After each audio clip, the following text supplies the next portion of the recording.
Section 9.6 concerns vectors. Vectors are things that you go into more detail with in physics. So this is just like an introduction, just a little taste of vectors. Vectors can be used in transformations, especially translations, which is why they put this section right here. A vector is basically a ray that has both magnitude, which is length, and direction. A standard position of a vector is when it has its initial or beginning point at the origin. So this ray, or this vector AB, is in standard position. Now you'll see that the symbol for a vector is like a half of a ray. It doesn't have the other line from it. When it's in standard position, it can quickly be seen as having a component form for it because the final spot is at 3, 3. So the component form of this vector that's in standard position is your 3, 3. Now notice it's got little greater than or less than signs. It doesn't have parentheses if it's in component form. This is a standard position in component form because you see the endpoint is at R and you see the S is over here. So if all you have to do, if it's in standard form, to get the component form would be to find where the endpoint is. So it's at -4, -4. So that is the component form of this vector that's in standard position. But what if it's not in standard position? How do you get the component form? This is going to be your key here. Okay, so it's tip to tail. It's the difference in your x's and then the difference in your y's. But which x and which y comes first? It's always your tip that comes first. So this is the point 4, -3, and this would be the point 2, -1. So if it's tip to tail, I'm going to go 4 minus 2, okay, and I guess these should be those little, they should be greater than or less than signs, and that's not what they are. It's just an adjustment off of your parenthesis that shows that it's in component form. Okay, so I have 4 minus 2 and -3 minus a -1. So the component form of this is 2, -2. So that would be the component form that represents this ray. Now the component form doesn't have any, it doesn't really show you by itself the magnitude or direction. It's just a representation of that vector on your coordinate plane, kind of like an ordered pair is. If you think about it, if you were to adjust the x and the y axis on this, you see that the end point would be at +2, -2. So that's what a component form does, is it says basically if you were to change the x and y axis so that it is on the end point, then the tip is going to be wherever the component form is. Let's do a couple more of those. Okay, so I have the component form here, and we'll call this RS. You would state this like this. Okay, that's the vector RS. Remember, it's tip to tail, so I need to find where the tip is. The tip is at 3, -1. The tail is at -3, -4. So then to find the component form, it's the difference in the x's starting with the tip. So it's 3 minus a -3, and it's -1 minus a -4. So my component form here is going to be 6, and it's going to be +3. So if I were to move my x and y down here on my end, then that would be at the point 6, 3. This one, this is x y, okay, whoops, I made a full arrow instead of part of one. Okay, remember the part of one signifies the vector. So obviously this is under the tip, so the y is the tip, the x is the tail. And remember, tip to tail, so I've got the point -1, +1 here, and I have the point -4, +4. So tip would be -1 minus a -4. That's tip to tail. And then I have 1 minus 4. So it's the difference in the x's and the difference in the y's starting with a tip. So this is going to give me a +3, and this one's going to give me a -3. Now you should be able to tell if I changed my x and y to put it on the tail, then my tip falls at 3, -3. Alright, then you also are going to use these things to figure out the magnitude, which is the length of it, and the direction. Now there's two different ways to do this. One way is to just use the distance formula here. Okay, so let's say I've got 1, 2, 3, 4, 2, or -4, 2.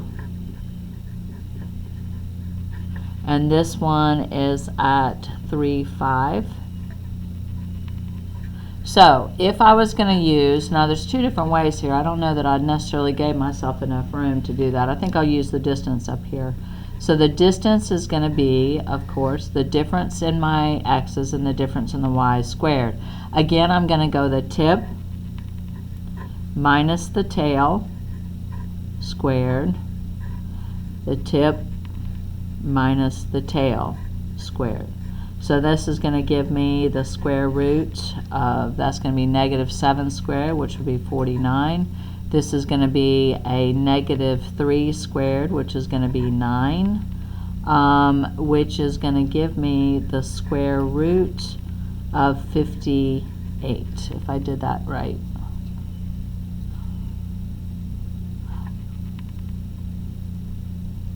Okay, yeah, so that's 3, 5, okay.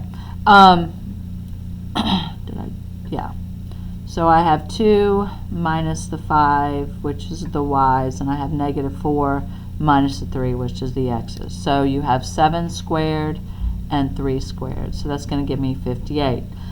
Okay, so that, the square root of 58 is going to be your magnitude. Let me get a calculator.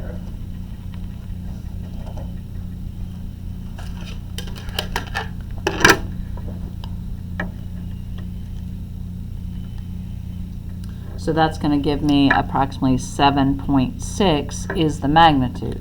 Now there's another way to do the magnitude. The other way is to put it in component form and do the Pythagorean theorem on it. So if I did component form of PQ, remember tip to tail, so I have -4 minus 3, which is going to give me a -7, and I have 2 minus 5, which is going to give me a -3. So that's going to be the component form of vector PQ. Now, Pythagorean theorem just says this is your A and this is your B. So I've got 49 plus 9 is equal to my magnitude. I'll make an M squared. So I have 58 is equal to M squared. And M, or the magnitude, is going to equal 7.6. So you can see that the magnitude can be done by the distance, or it can be done by putting it first in component form and then doing Pythagorean theorem on it. That part is not difficult. The direction is the part that is somewhat difficult. So you're going to first adjust the axis, and then you're going to find the angle using the inverse tangent. When I say adjust the axis, this is what I mean. I'm going to make the axis on my end point, and then I'm going to count over, okay, so that I can find my x and I can find my y. So basically I have 1, 2, 3, 4, 5, 6, 7. So I have a -7 here. And then I have when I go down, I'm going to have a negative 1, 2, 3. Okay, basically you see it from here. So here's your x and here's your y. You don't really even have to adjust it on here. But what I'm looking for is this angle right here. Okay, so I've got opposite over adjacent. So I'm going to have the inverse tangent to find the angle of negative 3 over negative 7. Okay, opposite over adjacent, so inverse tangent of 3 divided by 7, or negative 3 divided by negative 7, is going to give me 23 degrees. But it is not 23 degrees. It's going to be 180 plus my 23 degrees because it's in my third quadrant if I've adjusted up my x and my y. So this halfway around the circle is 180 plus 23 more is going to be 203. Okay, so 180 plus 23 gives me this angle right here because I'm talking all the way around to here. Okay, so that's going to give me an angle of 203. That is a little bit harder. So let's do this one. Let's find the magnitude and direction of this. It's on my coordinate plane. I think I'll put it in component form first. So ST vector gives me the component form of the t is the tip. So 4 minus a negative 3 is 7. 2 minus a negative 2 is 4. So there's my component form. My magnitude I can get by doing Pythagorean theorem on this. So 7 squared plus 4 squared is going to equal my magnitude squared. So 49 plus 16 is magnitude squared. So that's going to give me 65, and that's magnitude squared. So I'm going to take the square root of that, and it's going to give me 8.1 when I round it to the 10th. So that's magnitude. Now, to get the direction, what I'm going to do, maybe it would help if I did it in purple, is I'm going to adjust this thing.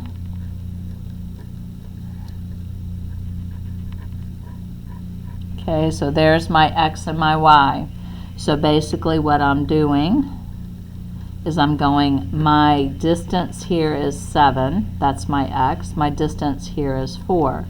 I want to know this angle. Now this angle, when it's adjusted, is in the first quadrant, so I'm not going to have to add anything to it. Literally I'm going from my x-axis to the angle. So I can say inverse tangent of 4 over 7 is going to give me my angle. And it's going to give me 30 degrees when it's rounded off. So this vector xt has a magnitude of 8.1 and a direction of 30 degrees. It's 30 degrees past the x-axis. All right, two vectors are equal if and only if they have the same magnitude and direction. So in other words, like vector z right here would equal vector v.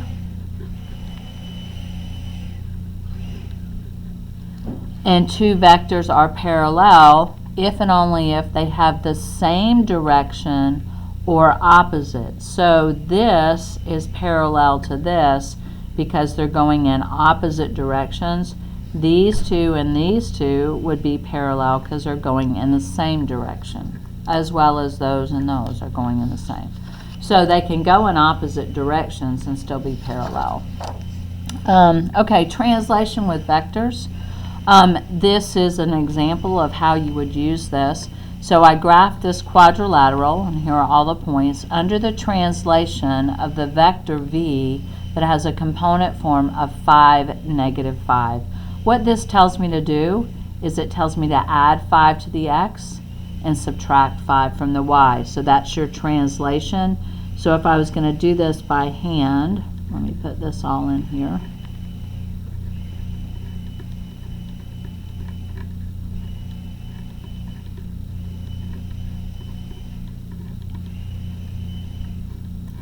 Okay, when I make the translation on it, what I will have done is added 5 to the x and added negative 5 to the y. So h prime is going to give me 1, negative 1. J prime is going to give me 3, negative 1. L prime is going to give me 4, negative 3. And K prime is going to give me 2, negative 4. And then I would just have to graph that. So 1, negative 1 is h prime.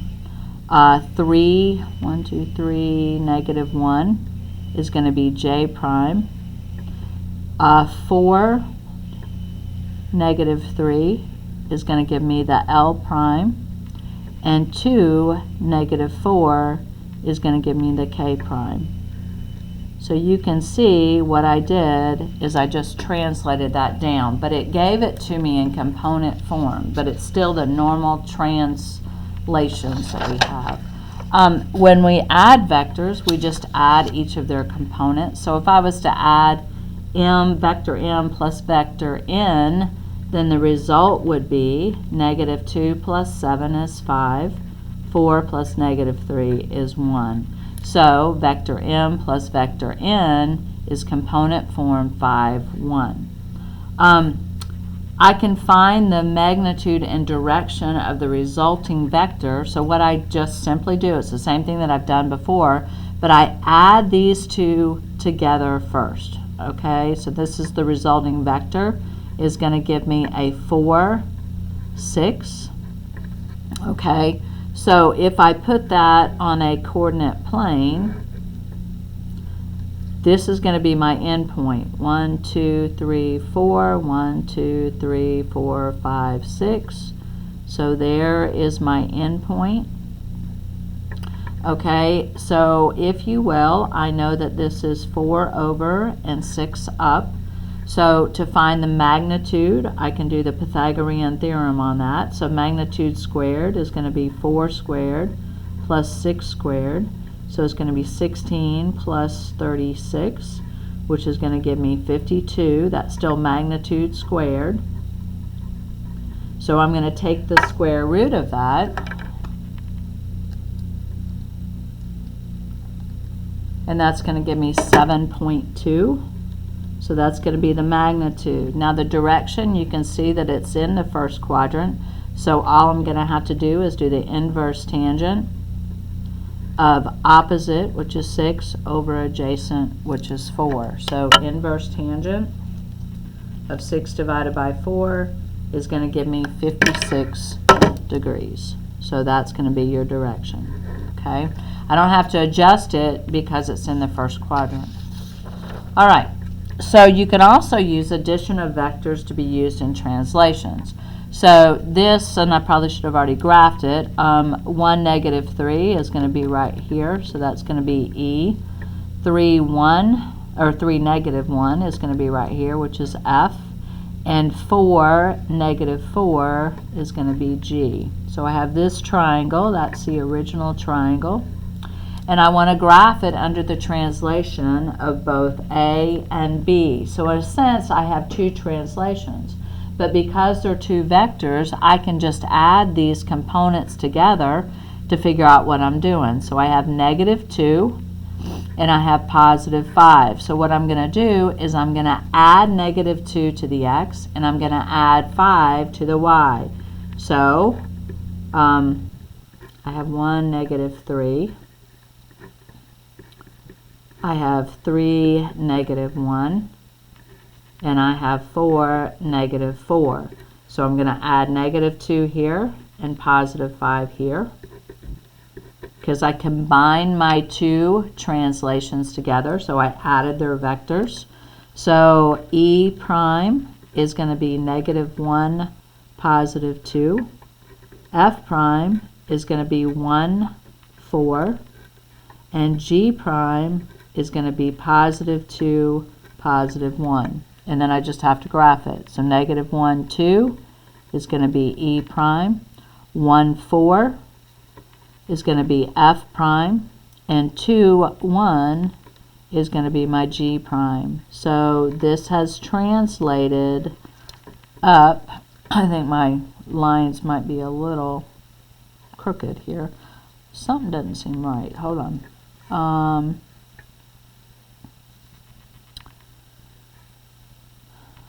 Negative 1, positive 2. I'm just double checking. 1, 4, and 2. Those are right. Okay. Maybe I didn't graph. Let's see. Oh, that's why. Okay, so 1, negative 3. No, that I graphed the negative 1, 3. It should have been right here. Okay, that makes it better. Okay, so then this triangle is just translated up right there. But you just add the two vectors together and then you use this for your translation. All right, scalar multiplication, you simply just multiply what you have by 2. So each component is multiplied by 2. The result would be 6, 4. So, and they are always going to have the same direction as your original. So this is this vector, 3, 2. Okay, this is vector R. When I multiply it by a scalar of 2, I get 6, 4, which should just extend the vector and make it twice as long. So that's scalar multiplication with vectors.